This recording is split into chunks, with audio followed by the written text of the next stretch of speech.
안녕하세요, 다니쌤입니다. 제가 오늘 말씀드릴 주제는요, 통찰은 받아들이는 힘에서 온다 입니다. 제가 이제 오늘 소개시켜 드릴 책이 이거예요. 이 책인데요, 이 책의 원 제목은 새로운 생각은 받아들이는 힘에서 온다. 근데 제가 이걸 살짝 바꿨어요. 통찰은, 그러니까 새로운 생각. 저는 이 새로운 생각이 이분께서 말씀하시는 게 이제 통찰인 것 같아요. 그리고 이 서브 제목을 보면 시인의 마음으로 보고 듣고 생각하고 표현하기. 그렇죠? 우리가 그냥 기존의 관념대로 세상을 보는 게 아니라 이 시인의 마음으로 세상을 보고 듣고 생각하고 표현하면 참 이제 아름다워하실 것 같아요. 또 이런 과정에서 통찰도 생겨날 것 같습니다. 책 제목이 참 아름답죠? 네, 제가 오늘 이 책 소개시켜 드리겠습니다.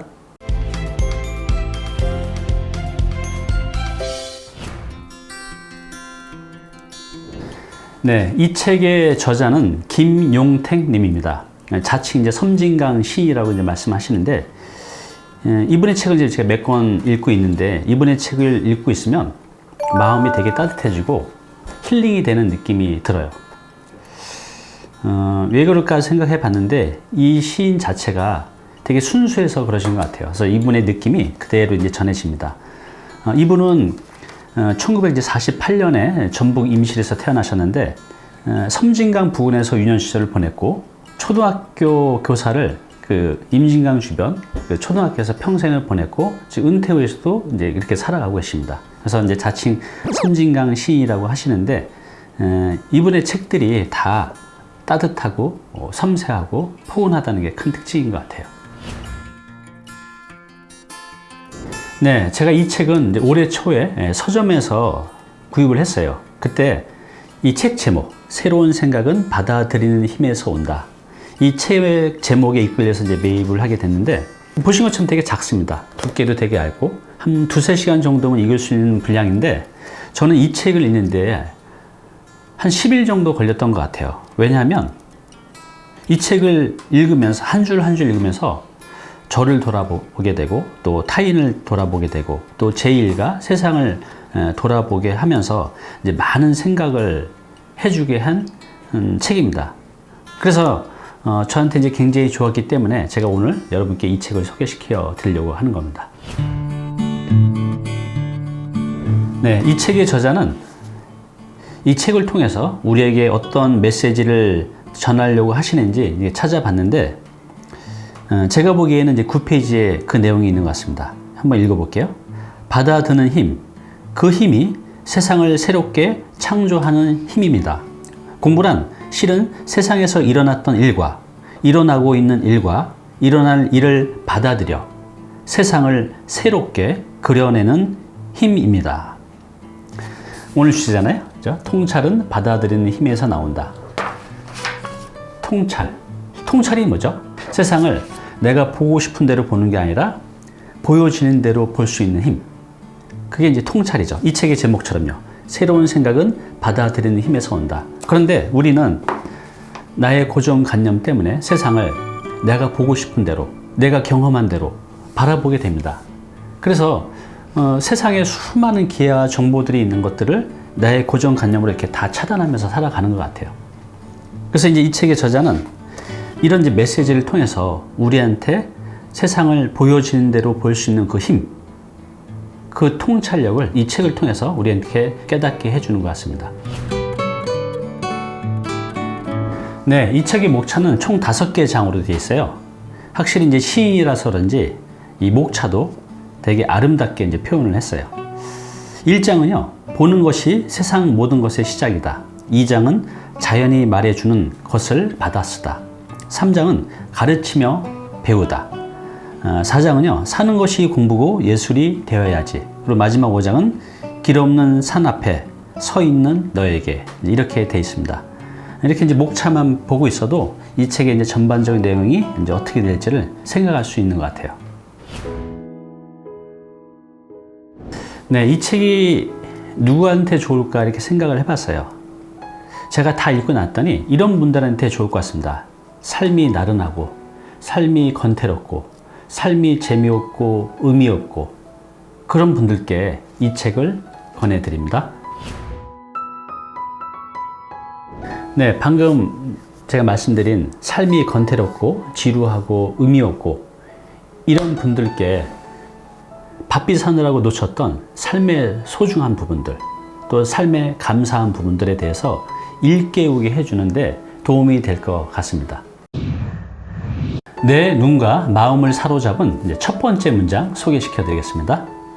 이 책의 이제 맨 앞부분에 나와요. 한번 읽어볼게요. 학교에서 퇴직하고 그 이튿날 유럽을 여행하게 되어 공항에 갔습니다. 서류를 작성하는데 직업란에 쓸 내 직업이 하루 만에 사라져 버렸습니다. 정말 놀랐습니다. 충격이었죠. 그때 잠깐 아늑했던 그 깜깜함이 지금도 나를 놀라게 합니다. 이게 이제 무슨 내용이냐면요. 이 작가가 학교 생활을 퇴직하고 그 다음날 유럽 여행을 이제 가게 됐죠. 되게 이제 기쁜 마음으로 공항에 갔는데 직업란에 이제 쓰는 게 있잖아요. 본인이 쓸 직업이 없는 거예요. 그래서 이분이 이게 충격이었다는 거죠. 그리고 그 충격이 지금도 나를 놀라게 한다고 합니다. 이것은 우리 이제 직장인들이 다 겪게 되는 경험입니다. 내가 회사를 다닐 때는 이런 이제 명함이 있잖아요. 이 명함이 곧 나죠. 무슨 회사, 과장, 부장, 차장. 그런데 은퇴를 하게 되면 직업란에 쓸 게 없는 거예요. 또 어디 모임에 나가도 어떤 일 하세요? 할 말이 없는 거죠. 이럴 때 굉장히 힘들어들 하십니다. 우리는요, 회사가 주는 명함이 아니라 내가 평생 살아갈 내 명함이 필요한 것 같아요. 예를 들어서 우리가 책 한 권을 쓴다고 하면 그냥 동네 아저씨가 아니라 무슨 작가라는 호칭을 붙게 되죠. 그죠? 작가한테 은퇴는 없잖아요. 내가 유튜버를 한다고 하면 무슨 유튜버가 내 직업이 되는 거고, 제가 자주 말씀드리는 1인 지식기업, 내가 어떤 분야의 1인 지식기업가, 이런 이제 명함이 필요한 것 같습니다. 그래서 여러분들 지금 직장을 다니고 있거나 직장을 다니시려는 분들도 계시겠지만 내 평생의 명함을 한번 만들어 보는 그런 생각을 가지셨으면 합니다.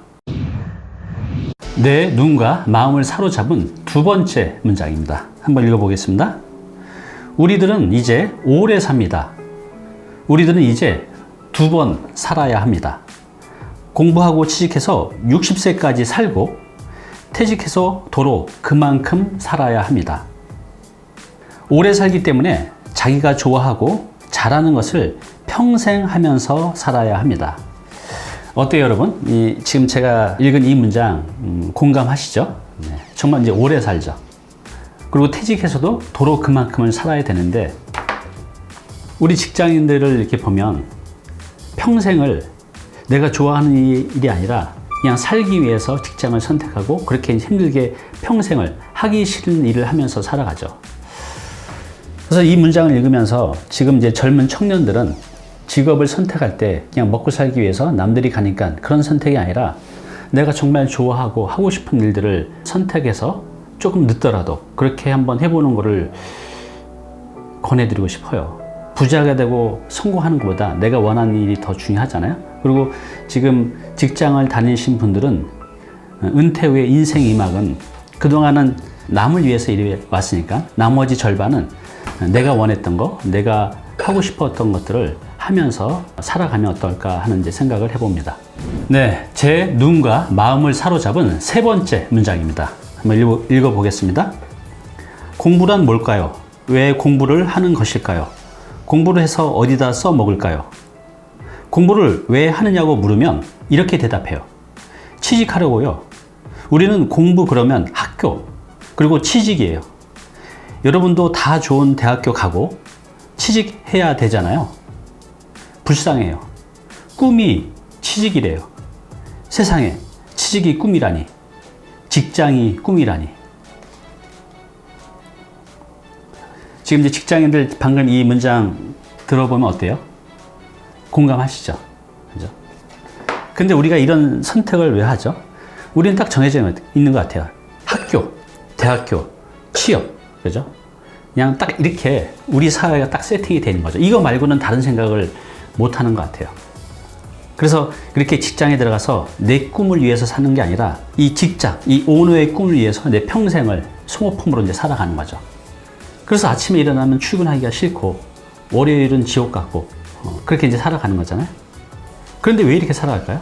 내가 홀로 서는 방법을 이제 몰라서이죠. 저도 그랬어요.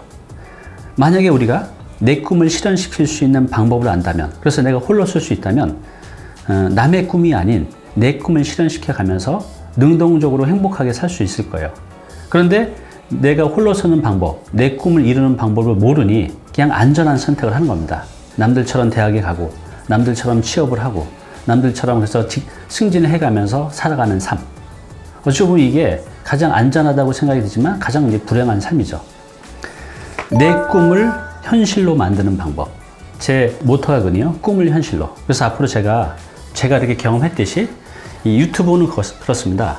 여러분들의 꿈을 현실로 만드는 것, 또 홀로서기를 만드는 능력을 키워주는 그런 정보를 공유하는 곳입니다. 앞으로 제가 유튜브를 통해서 1인 지식기업, 또 마케팅, 또 재테크, 이런 정보들, 여러분들이 홀로 쓸 수 있는, 또 여러분들의 꿈과 목표를 현실로 만들어줄 수 있는 그런 정보들을 계속 공유해 가겠습니다. 내 눈과 마음을 사로잡은 네 번째 문장입니다. 한번 읽어보겠습니다. 아이들은 진지하고 진정성이 있기 때문에 세상이 늘 새롭고, 늘 신비롭고, 늘 감동적입니다. 어른들은 새로운 게 별로 없어요. 새롭지 않기 때문에 신비로움을 잃어버렸어요. 신비로움이 없으면 감동도 없지요. 세상이 늘 새로우면 세상이 얼마나 재미있고 신나겠어요. 아이들은 세상이 신비로우니까 감동을 잘합니다. 감동은 눈에 보이지 않지만 느끼고 스며들어서 생각을 바꾸지요. 삶을 바꿔버려요. 내 생각을 바꾸고 행동을 바꿔서 우리가 사는 세계를 바꾸는 것이지요. 감동은 나의 생각과 나의 행동을 바꾸고 고쳐요. 혁명인 거지요. 감동은 이제 혁명이라는 겁니다. 이런 말이 있습니다. 이성의 속도, 논리의 속도는 1이고요. 감동의 속도는 1000이라고 해요. 이건 이제 마케팅에서도 이제 하는 얘기가 있는데, 이게 무슨 말이냐면, 우리가 고객들한테, 소비자들한테, 그래서 이 연필을 팔기 위해서 이걸 논리적으로, 이성적으로 설명해서는 구매가 잘 안 된다는 거죠. 근데 이거를 어떤 스토리텔링, 감동으로 설명하게 되면 무지하게 많이 팔려 나간다는 거죠. 이래서 그거 있잖아요. 그 일본의 그 아오리 사과인가요? 비바람에 태풍이 쳐서 다 떨어졌는데, 그 떨어지지 않고 그 남은 사과를 굉장히 비싸게 팔았죠. 폭풍에도 견딘 강인한 이제 사과라는 그 뜻으로. 그래서 그걸 비싸게 팔았는데 사람들이 그 스토리에 그 사과를 비싸게 이제 구매를 한 거죠. 이 사람은요, 이성적으로 논리적으로 판단한다고 생각하지만 실은 대부분 감정으로, 감동으로 생각하고 행동을 많이 합니다. 지금 이제 이 책의 내용처럼 조그만 것에 감동을 잘한다고 하면 그 감동이 내 생각을 바꾸고 내 행동을 만들어서 뭔가를 내가 진취적으로 이제 해갈 수 있는 힘이 생기죠. 그런데 나이가 들게 되면 이런 감동, 또 이런 감정이 되게 무감각해져요. 그래서 그냥 다람쥐 쳇바퀴 돌듯이 살아가는 거죠. 근데 아이들을 보면 정말 작은 것에 감동을 잘하고 그 감동의 힘으로, 그 감정의 힘으로 굉장히 애들이 활기차게 살아가잖아요. 만약 우리 어른들도 그렇게 해서 계속 살아갈 수 있다고 하면 굉장히 에너지 넘치게 살아갈 수 있을 것 같다는 이제 생각이 듭니다.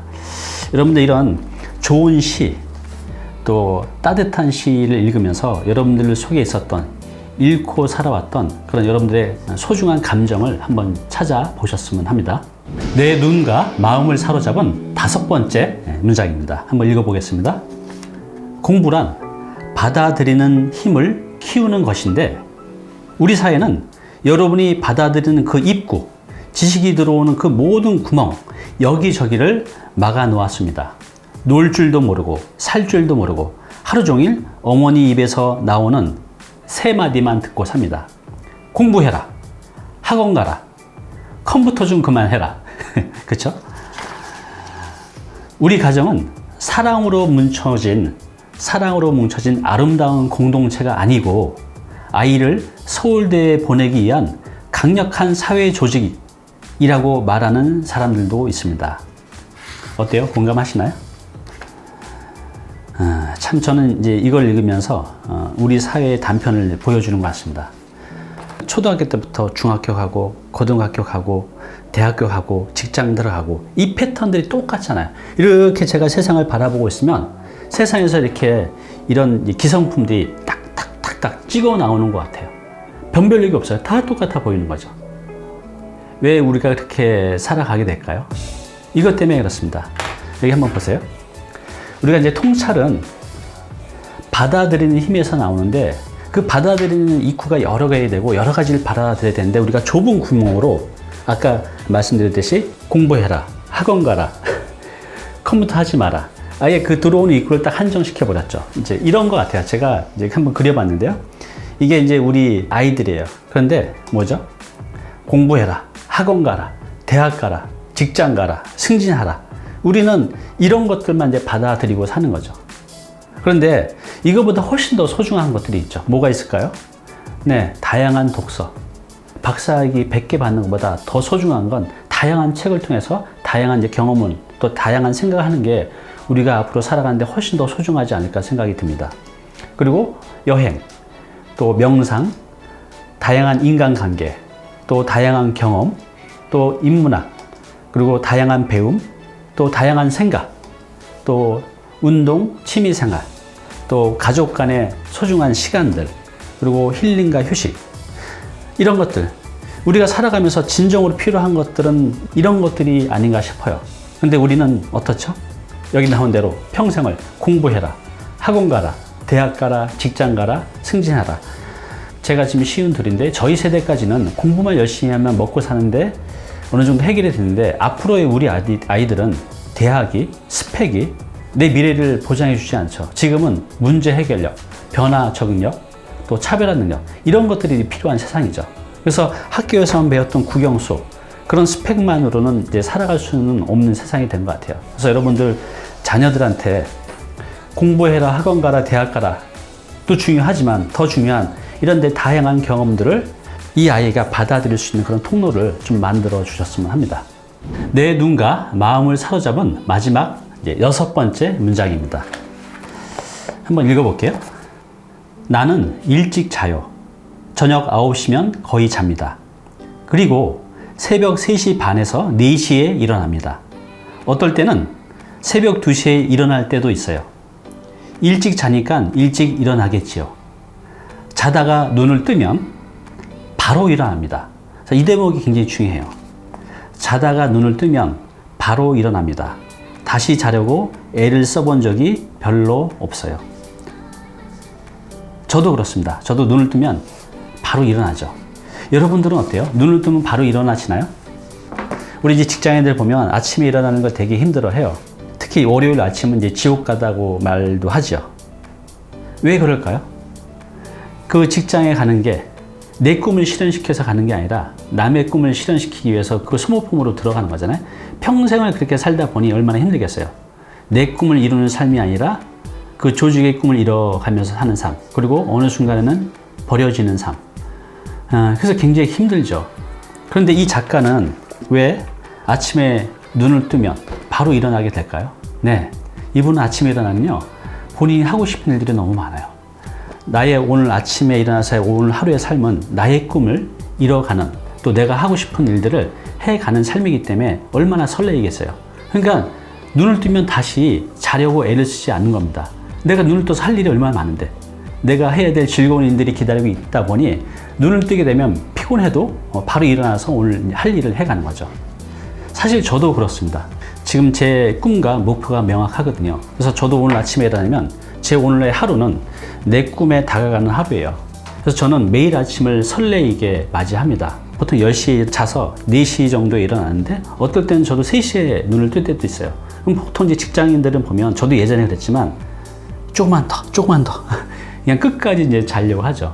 근데 저도 아침에 눈을 뜨면 이제 바로 일어나져요. 왜냐하면 아까 말씀드린 대로 오늘 제 하루는 제 꿈과 목표를 이루면서 이제 살아가는 게 그런 삶이기 때문에 굉장히 설레이죠. 이 김용택 시인처럼 우리도 매일 아침을 설레게 눈을 뜬다고 하면 평생이 얼마나 행복하겠어요. 그죠?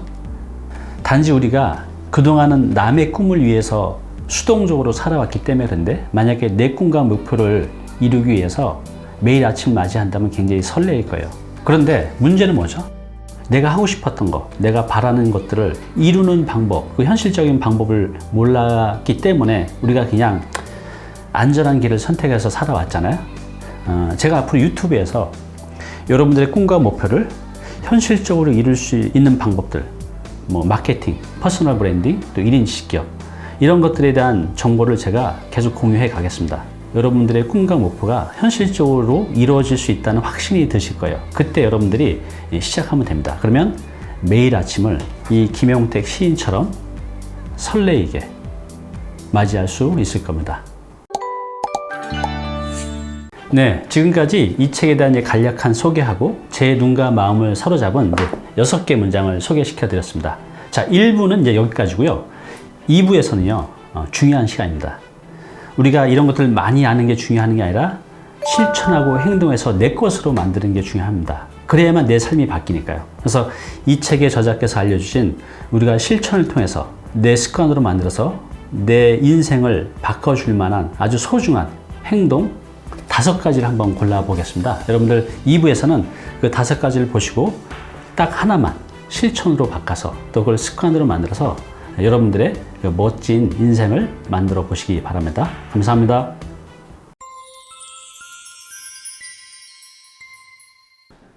네, 오늘 정보 도움이 좀 되셨나요?